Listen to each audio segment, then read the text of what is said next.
The latch opened. 20 wooden boxes sat in the grass. Nothing moved for 4 full seconds. Then one bird pushed through the gap. It landed on a cedar post and looked out over 14 hectares of silence. The field hadn't heard that sound in over 30 years. I'm Dr. Raymond Finch. I spent 40 years documenting the sound ecosystems make when something essential goes missing. That morning, in spring 2019, I heard something different. This documentary is about how 3 decades of absence carved a biological hole into that field, how 20 birds were asked to fill it, and what Carol Hensley's field log recorded in the 48 hours that followed. Eastern Bluebirds vanished from this meadow sometime before 1989. The fence posts rotted. The dead snags were cleared. The birds had nowhere left to land. Without them, the grasshopper population went unchecked. The soil crust thinned. The field kept running. But it was running wrong, quietly, for 30 years.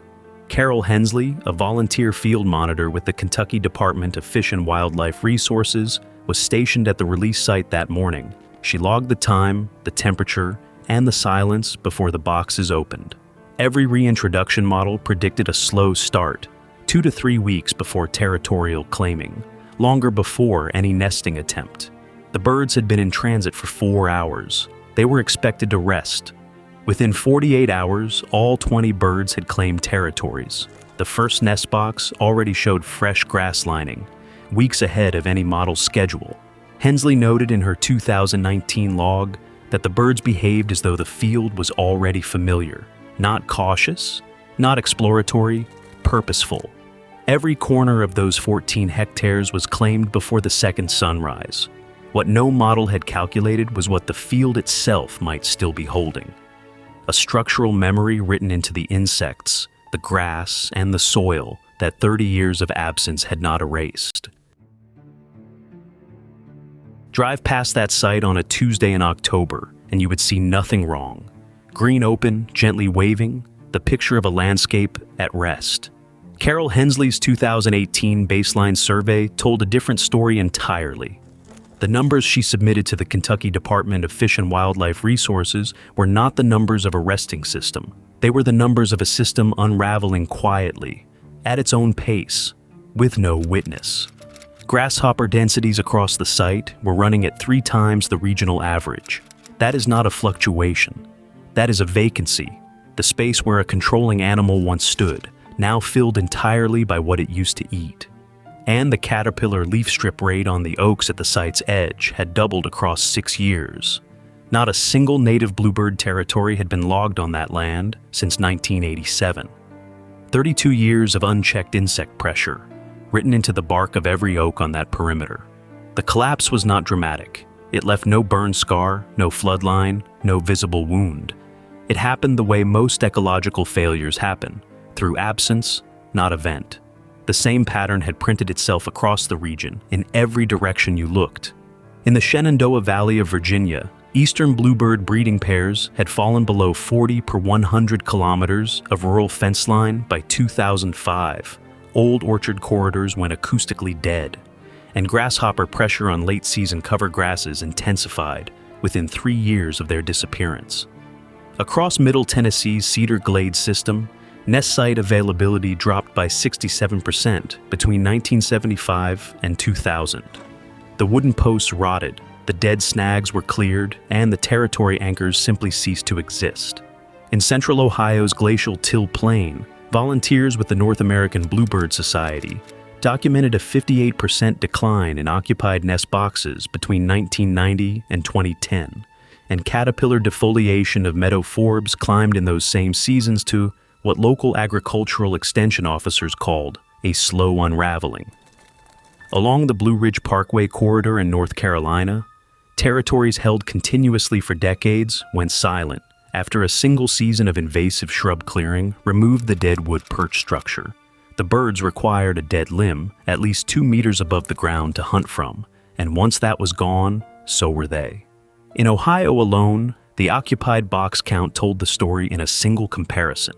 What looked like stable countryside was shedding its regulatory layer, box by box, post by post, decade by decade. Now, here is the fact that sat in Carol's data and would not move. The The grasshopper density at the Lexington site was 3 times the average, and yet the surrounding county extension records showed no spike in crop complaints anywhere near that threshold. The insects were multiplying, the damage was accumulating, and nothing in any official agricultural report had flagged it. That meadow outside Lexington looked healthy because nothing visible had broken it, but Carol's data showed a system running 3 decades past its last controlling voice. The quiet that looked like peace was the sound of a machine running without the part that keeps it calibrated. And the question was whether 20 returned animals could recalibrate 32 years of drift.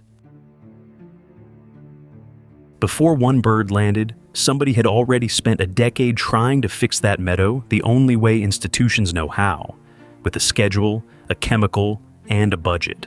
Rotating pesticide applications, manual caterpillar removal along the oak edge, a mechanical mowing schedule timed to suppress breeding habitat, 11 consecutive seasons of deliberate, documented intervention, all of it aimed at the same insects that a thrush-sized bird handles before breakfast.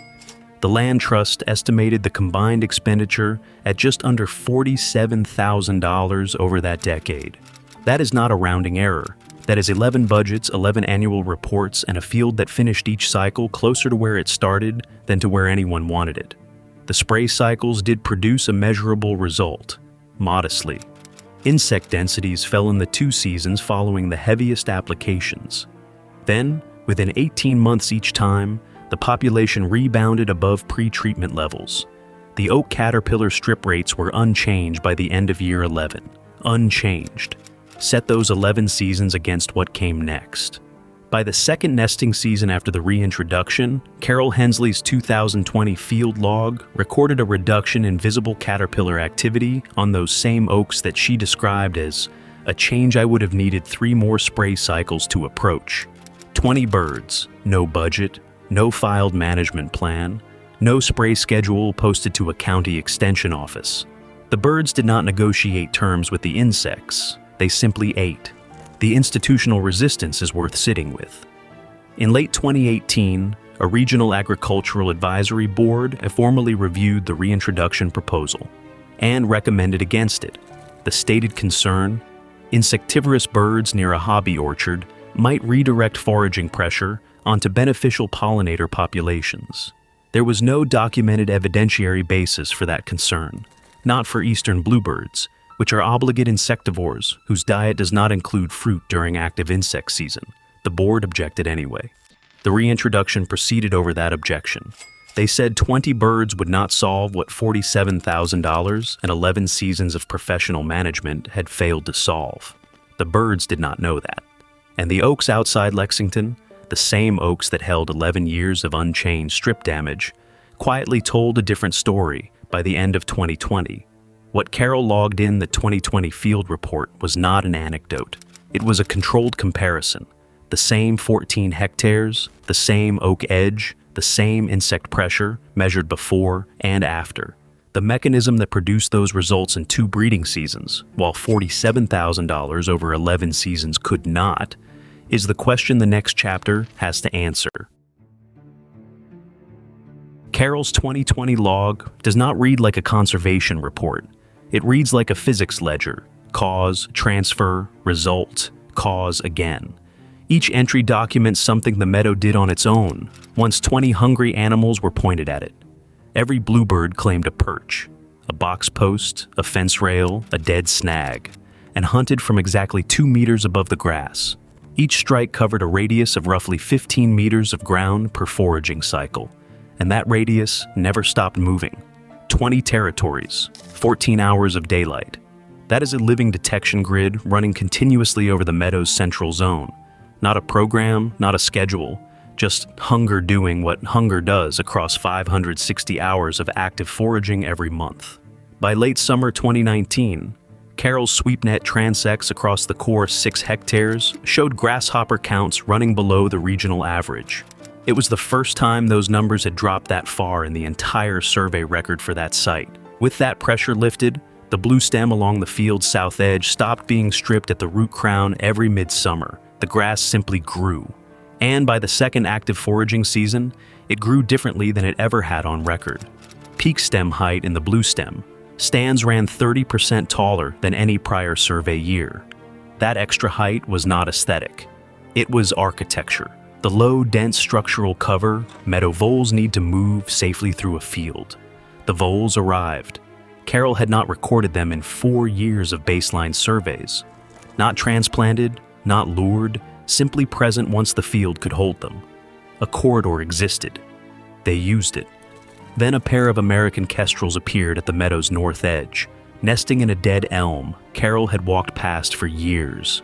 The species had been absent so long, it predated her entire survey record. She could not put a year on the last confirmed sighting because no record existed to check. The bluebirds did not plan this. They were hungry. A field that changes how it grows will shelter animals it lost, and animals it lost will draw predators that vanished with them. Not by design, but because that is what a restored gear does inside a working machine.